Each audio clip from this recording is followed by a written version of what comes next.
The morning sun hung low over the creek, casting a golden sheen on the water that snaked along the edge of my property.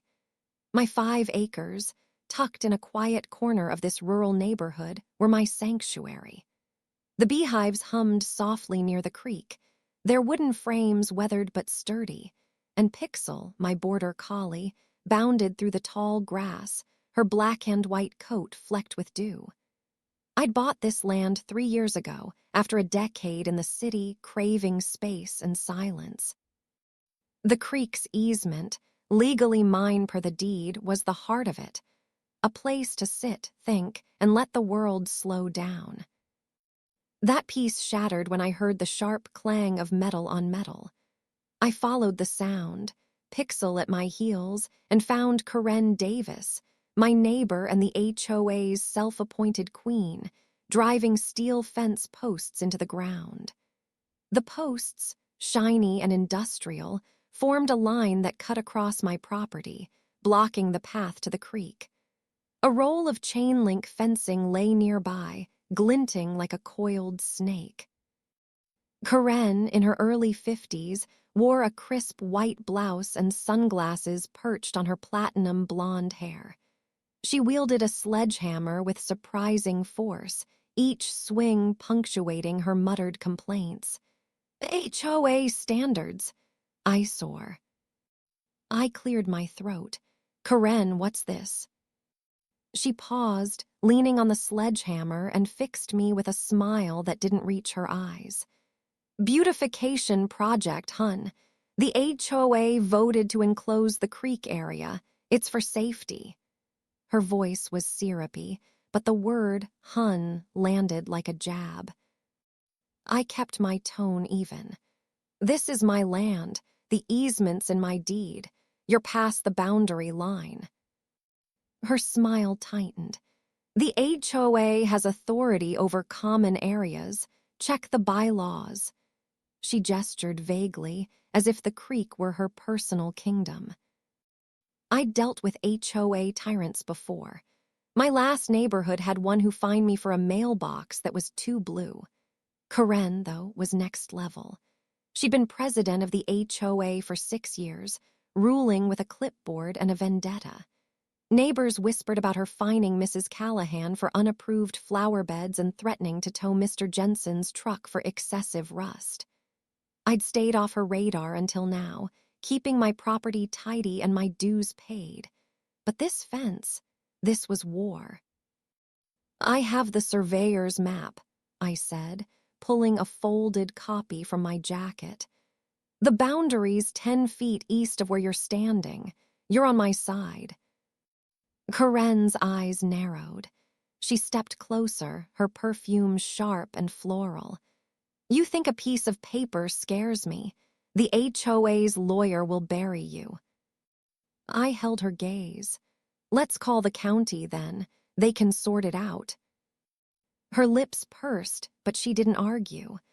I dialed the sheriff's non-emergency line, and 20 minutes later, Deputy Rogers pulled up in a dusty cruiser. He was mid-40s, broad-shouldered, with a mustache that looked like it had seen a few bar fights. Pixel wagged her tail as he approached, but Karen stiffened, arms crossed. Morning, Rogers said, tipping his hat. What's the issue? I handed him the surveyor's map and deed.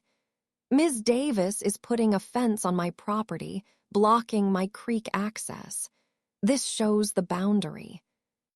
Karen cut in, her voice rising. This is an HOA project.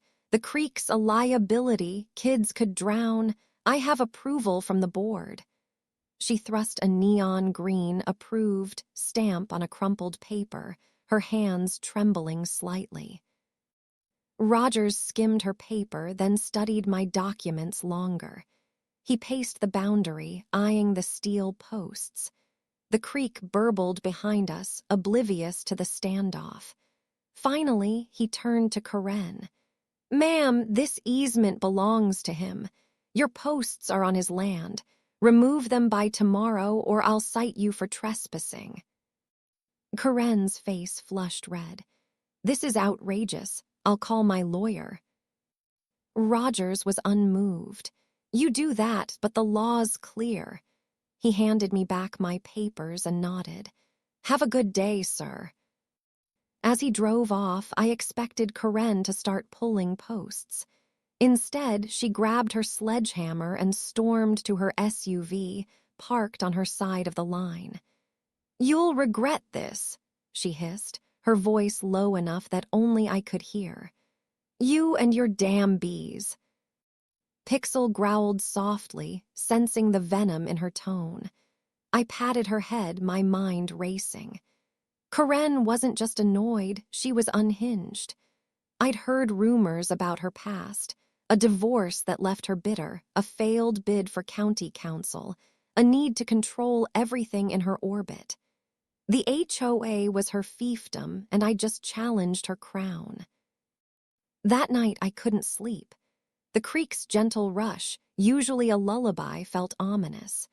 I checked my no trespassing signs, all intact, but Karen's threat echoed. She mentioned my bees, my livelihood, my pride.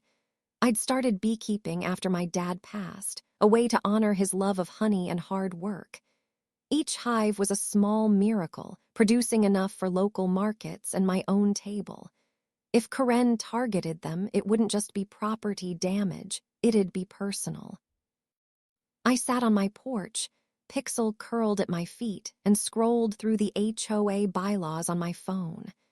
Karen's approval paper was fishy. Neon stamps weren't standard, and the board hadn't posted any meeting minutes about a fence. I emailed Nora Beltran, a surveyor I'd worked with before, to double-check the boundary. I also ordered a set of motion sensor cameras, due to arrive in 2 days. If Karen wanted a fight, I'd be ready. The next morning, I checked the creek. The posts were still there, defiant as Karen herself. She hadn't called a lawyer or a contractor. She'd called the HOA board, who sent me a curt email demanding I cease interference with their project.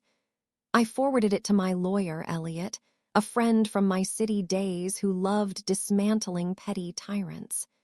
"This is classic overreach," he texted back. "We'll bury her in paperwork."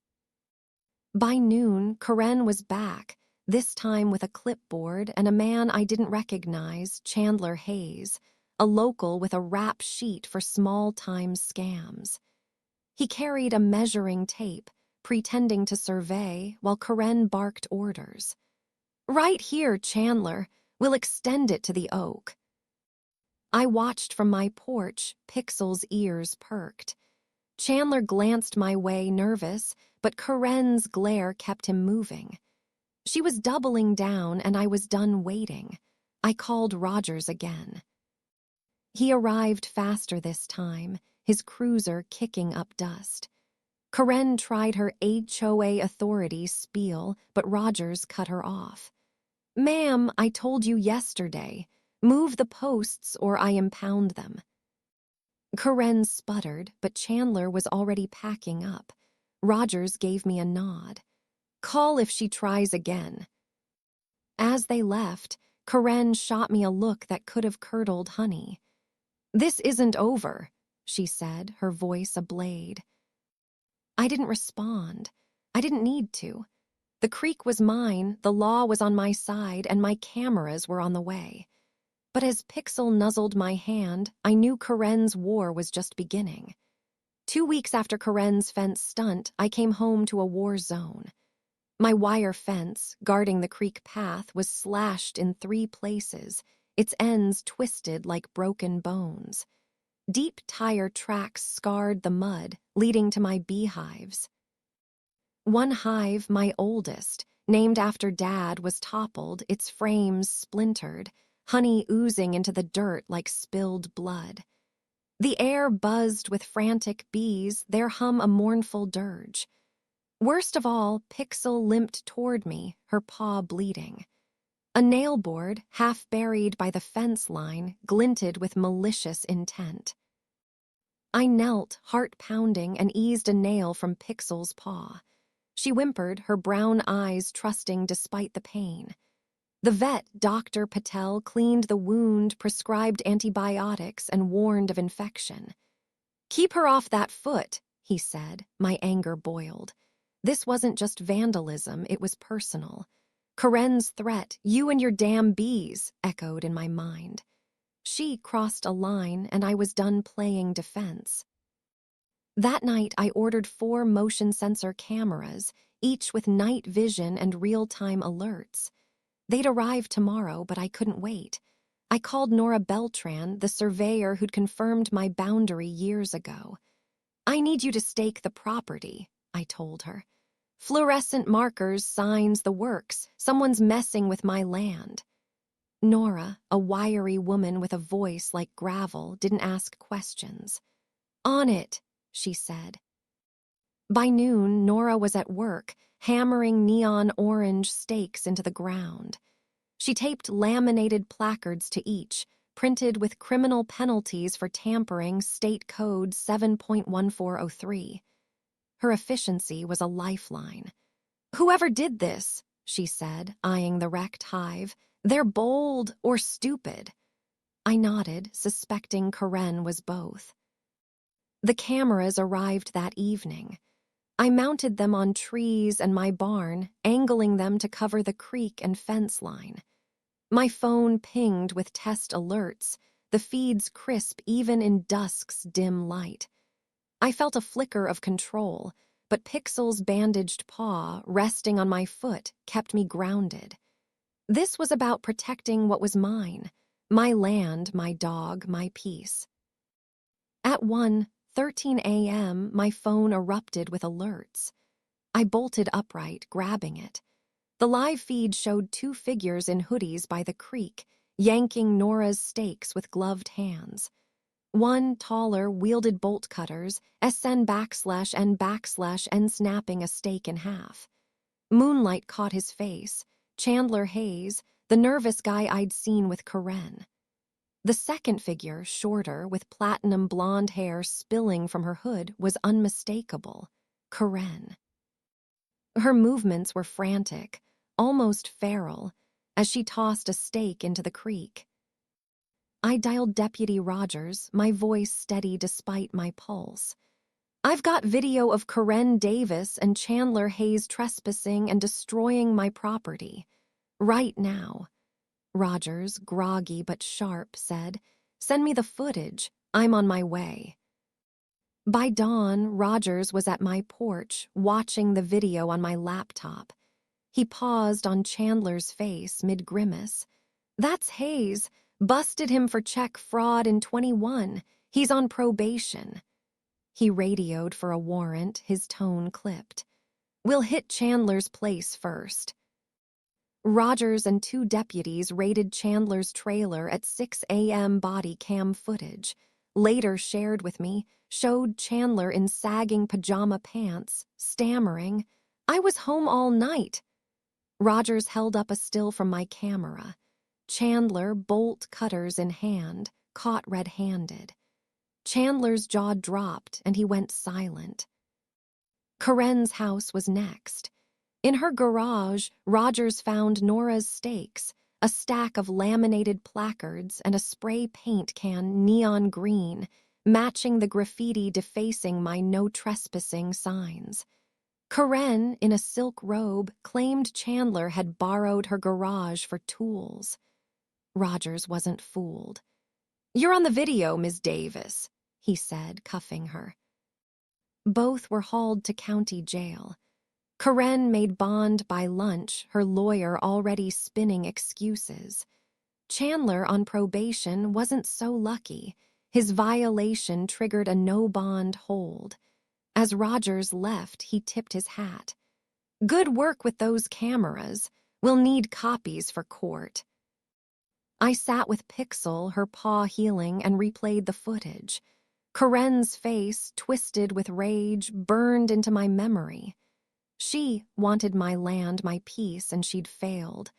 But the paint, the stakes, Chandler's involvement, it felt bigger than a grudge. I called my lawyer, Elliot. "Dig into the HOA's finances," I said.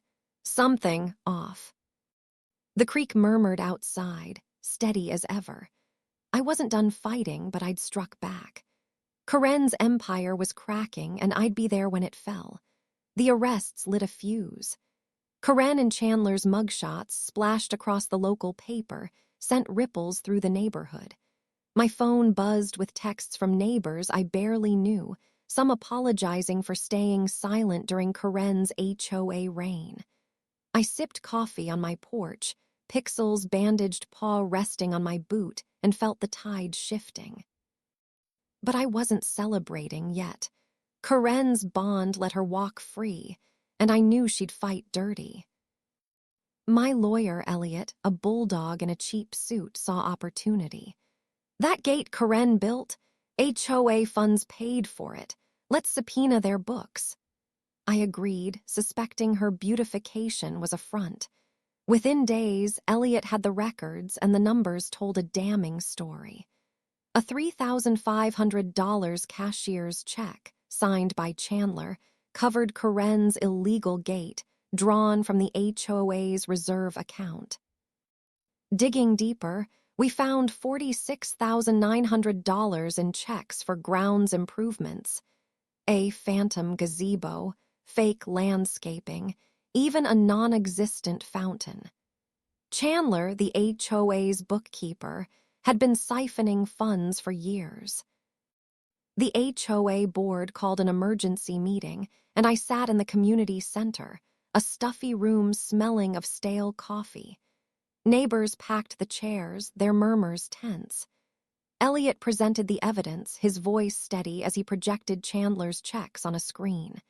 "This is your savings," he said, pointing to the $46,900 total.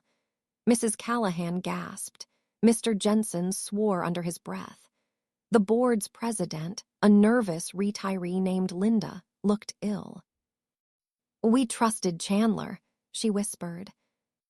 Karen joined via Zoom, her face a mask of defiance. "I had no idea," she claimed, her voice shrill. "Chandler handled the finances." But the room wasn't buying it. A neighbor stood, voice shaking. "You pushed that gate, Karen. You signed off on it." The board voted unanimously to press charges against Chandler, and Linda's eyes met mine, apologetic. "We should have stopped her sooner," she said. I nodded, feeling a strange mix of vindication and pity. Detective Miriam Page, from the county's white-collar crime unit, took the case. A no-nonsense woman with a clipped braid and sharper questions, she seized Chandler's laptop from his trailer. Within hours, she uncovered a gold mine, forged receipts, fake meeting minutes, and a word template for the neon green, approved stamps Karen loved. Most damning, $12,000 of the stolen funds had landed in Karen's personal account, labeled consulting fees. Page called me that night. "This isn't just vandalism," she said. "It's organized fraud." Karen lawyered up fast, hearing James Hall, a $600 an hour attorney whose suit screamed big city money. Hall stonewalled Page's questions, claiming Karen was a victim of Chandler's schemes. But Chandler, facing probation revocation and new felony charges, had no such shield. Trapped in county jail, his no bond hold a ticking clock, he cracked. Elliot got word from the DA. Chandler would testify against Karen for a plea deal, detailing her role in the gate and the broader fraud. I drove home, the creek glinting under a fatting sun. Pixel greeted me, her tail wagging, her paw nearly healed. The neighborhood felt different now, less like Karen's fiefdom, more like a community waking up. At the meeting, neighbors I'd only waved to had thanked me, some offering to help rebuild my hive. Mrs. Callahan even brought me a jar of her peach jam, a small gesture that hit harder than I expected. Karen's smirk from that first day still lingered in my mind, but it was fading. She built her empire on control, bullying neighbors with fines and threats. Now her allies were gone, her garage a crime scene, her bank account under scrutiny. I sat with Elliot's latest email outlining next steps, depositions, a possible civil suit against the HOA. It was daunting, but I wasn't alone anymore. Pixel nudged my hand, her nose cold. I scratched her ears, thinking of the bees, the creek, the fight still ahead. Chandler's testimony would bury Karen, but she'd claw back until the end. I wasn't afraid. The cameras were still rolling, the law was moving, and my land was mine. For the first time in weeks, I slept without checking the feeds. The courtroom smelled of polished wood and nervous sweat. I sat in the front row, Pixel's absence a quiet ache. She was home, her paw nearly healed, safe from this final battle. The county courthouse, with its flickering fluorescent lights, buzzed with anticipation. Neighbors filled the benches, their whispers a mix of outrage and relief.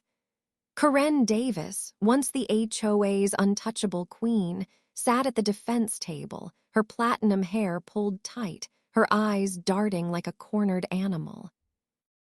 Chandler Hayes, in an orange jumpsuit, slumped beside his public defender, looking smaller than the man who'd swung bolt cutters on my land.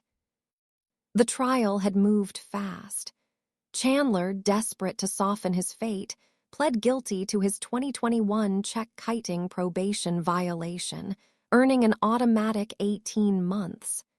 For the new charges, felony theft, conspiracy, and criminal mischief, the DA offered a deal: 4 years, parole in 2 if he testified against Karen. He'd taken it, and today his words would bury her. Chandler took the stand, his voice shaky but clear. Karen wanted his land, he said, nodding toward me. Said the HOA could annex it for a community park, sell it later for profit. She promised me a cut. He described late-night meetings, forged HOA approvals, and Karen's orders to vandalize my property, cutting my fence, smashing my beehive, planting that nailboard that hurt Pixel. She said he'd give up, Chandler muttered, glancing at Karen. She stared straight ahead, her jaw clenched. The prosecutor played my Ring camera footage on a courtroom screen. The grainy video showed Karen and Chandler at 12:47 a.m., loading rebar and stolen survey stakes into her SUV, their faces lit by moonlight. Neighbors gasped. Mrs. Callahan gripped my arm. The timestamp matched the night Nora's stakes vanished, and the jury's eyes narrowed, fixed on Karen's unmistakable blonde hair. Her lawyer, James Hall, tried to spin it. Chandler acted alone. Karen was misled. But the video was ironclad. The jury deliberated for 3 hours. When they returned, the foreman's voice rang out, "Guilty on all counts." Felony conspiracy, theft, criminal mischief, misdemeanor trespassing for both defendants. Karen's shoulders sagged, her defiance cracking. Chandler just nodded as if he'd expected it. The judge, a stern woman with silver hair, delivered sentencing. Chandler's plea deal held: 18 months for the probation violation, 4 years for the new charges, served concurrently, parole in 2. Karen got 18 months in prison, $32,000 restitution to me for damages, and $46,900 to the HOA for the stolen funds. A 5-year no-contact order, effective post-release, barred her from my life. "Your actions betrayed this community," the judge said, her gaze piercing Karen. "You'll answer for it." As deputies cuffed Karen, her eyes met mine. The smirk from that first day was gone, replaced by a hollow glare. I gave a small wave, not out of spite, but because it felt final. She'd targeted my bees, my dog, my land, thinking I'd fold. She'd lost everything, her power, her freedom, her grip on the neighborhood. I didn't need to gloat. The truth had won. Outside, Elliot clapped my shoulder, his grin wide. "We got her," he said. "Clean sweep." I managed a smile, but my mind was on the creek, the hives, the quiet I'd fought for. Neighbors approached, offering handshakes and murmurs of good job. Mr. Jensen, usually gruff, said, "You did us all a favor." Their support, once distant, felt like a lifeline. Driving home, the weight of months, Karen's threats, Pixel's injury, the sleepless nights checking cameras lifted. The creek sparkled under a late afternoon sun, and I pictured my bees buzzing stronger each day. Pixel greeted me at the door, her tail a blur, her paw healed. I scratched her ears, promising her a long walk tomorrow. Elliot's final email outlined next steps: collecting restitution, monitoring Karen's compliance. It could take years, but I didn't care. The fight was over. My land was mine, my peace restored. I sat on the porch, the creeks murmur a soft hymn, and felt something new, not just victory, but a beginning. The neighborhood was waking up, and I was part of it. For the first time in months, I slept through the night, no alerts, no fears, just the quiet of a battle won. The dust settled, and my land breathed again. A month after Karen's sentencing, a letter arrived from the HOA, signed by a new board led by Linda.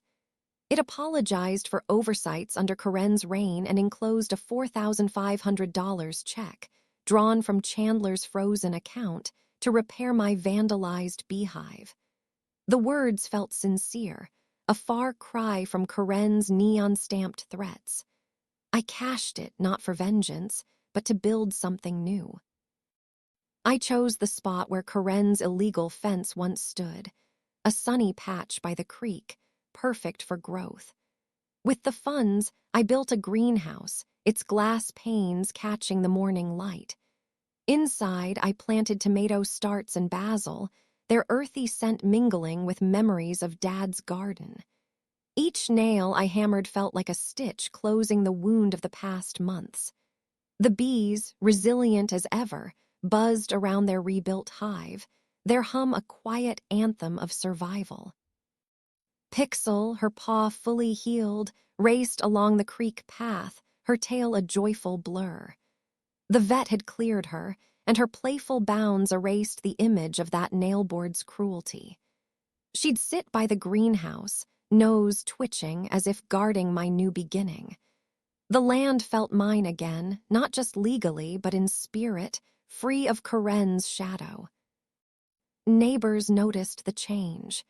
Mrs. Callahan stopped by with a cutting from her rose bush, a gesture of goodwill.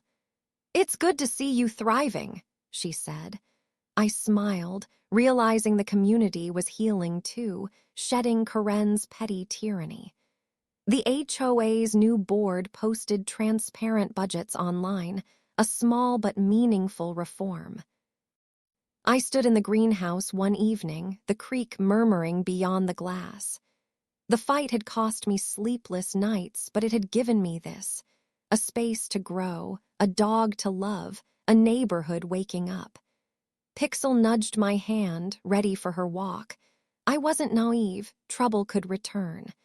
But for now, the bees were busy, the tomatoes were sprouting, and I was home. This wasn't the end of the story, though. Something told me the creek still held secrets, waiting to surface. A year after the trial, the creek still sang its steady song, and my greenhouse thrived, tomatoes ripening under glass.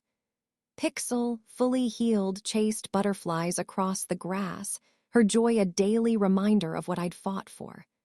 Karen was gone, locked away, her HOA empire dust, but her shadow lingered, faint but stubborn. I'd learned to expect echoes of her spite, so when a letter arrived from Elaine Castor, claiming to be Karen's cousin, I wasn't surprised. Elaine's letter, typed in crisp legalese, demanded a private right-of-way across my land, citing a deed from Karen. It reeked of a shakedown, a last-ditch grab at my peace. I called Elliot, my lawyer, who laughed dryly. "Another of Karen's ghosts," he said. He traced the deed in a day. It was forged, dated months after Karen's arrest. its signatures laughably sloppy. Elliot sent Elaine a cease and desist letter, backed by Nora's survey records. Elaine withdrew her claim before the court hearing, her bluff crumbling like Karen's schemes. I stood by the creek, Pixel at my side, and felt a quiet triumph. The land was mine, indisputably. Restitution checks began trickling in from the state's crime victim fund, small but symbolic. Karen's prison wages, garnished at $58 a month, would take decades to clear the $78,900 she owed me and the HOA. Each check tucked into my desk drawer was a reminder. Her actions had consequences, slow but certain. The HOA's portion, funded by Chandler's seized assets, fueled their reforms, open meetings, clear budgets, a board that listened. Neighbors waved as I walked Pixel, their warmth a contrast to Karen's icy rain. Then came Chandler's letter, unexpected as a spring frost. Postmarked from prison, it was written in neat, careful script. He'd earned a paralegal certificate, he said, and was sorry for the vandalism, the fraud, the pain. I followed Karen's lead and it ruined me, he wrote. Enclosed was a hand-drawn map, suggesting an orchard on my property's north slope. Apple trees, he noted, would suit the soil. It was an odd gesture, half atonement, half hope. I read it twice, Pixels snoring at my feet, and felt a stir of something new. Not trust, not yet, but a crack in the anger I'd carried. I wrote back, keeping it brief. Thanks for the map. The sunflowers are taller than ever. No promises, no absolution, but a nod to possibility. Chandler had been Karen's pawn, greedy but weak, and his letter felt like a step toward something better. I didn't need his redemption, but I wouldn't close the door on it. The neighborhood kept healing. Mrs. Callahan invited me to a potluck, where Mr. Jensen, once silenced by Karen's fines, shared his homebrew. Linda, the new HOA president, stopped by to check on my bees, her questions earnest. We're planting pollinator gardens, she said. Could you advise? I agreed, picturing flowers where Karen's gate once stood. The irony wasn't lost on me. Her land grab had sparked this unity. One evening, I walked the creek path, Pixel darting ahead. The greenhouse glowed under a pink sky, its warmth cradling new basil sprouts. The bees hummed, their hives strong, carrying my father's legacy forward. Karen's threats, Elaine's ploy, the nailboard that hurt Pixel, they'd all faded like weeds overtaken by wildflowers. I'd fought not just for land, but for this feeling, roots deep, peace earned. Yet the creek's murmur held a whisper of unfinished business. Elaine's retreat was too quick, Chandler's letter too neat. I wasn't naive. Trouble could resurface, wearing a new face. But as Pixel nuzzled my hand, her tail thumping, I knew I was ready. The land, the bees, the community, they were stronger now, and so was I. The irony was sweeter than my bees' honey. Karen's property, once her fortress of HOA control, had been sold to Sprout Tomorrow, an organic farming nonprofit dedicated to community gardens. Where she'd plotted to steal my land, flowers and vegetables would now bloom. They invited me to consult on native pollinator gardens, and I couldn't resist. Her legacy of spite was crumbling, replaced by something alive and shared. On the first volunteer day, I arrived with my brush cutter, its blade gleaming.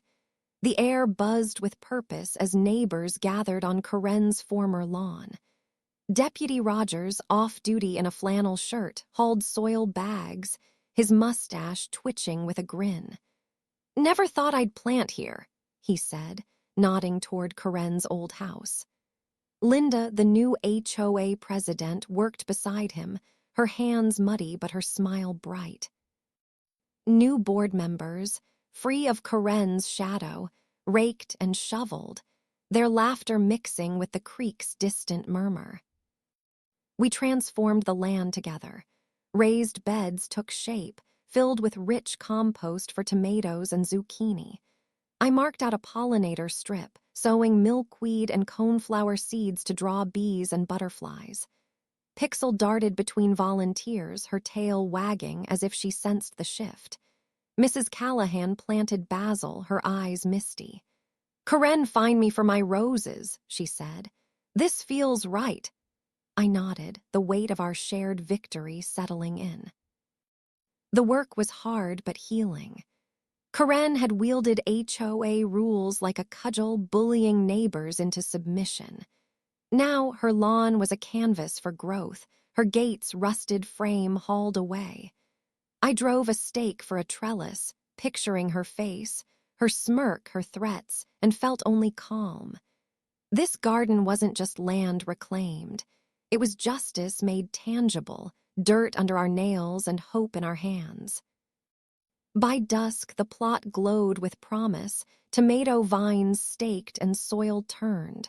Rogers clapped my shoulder. "You started this," he said. I shrugged, but his words landed deep. The creek caught the fading light, a ribbon tying my land to this new garden.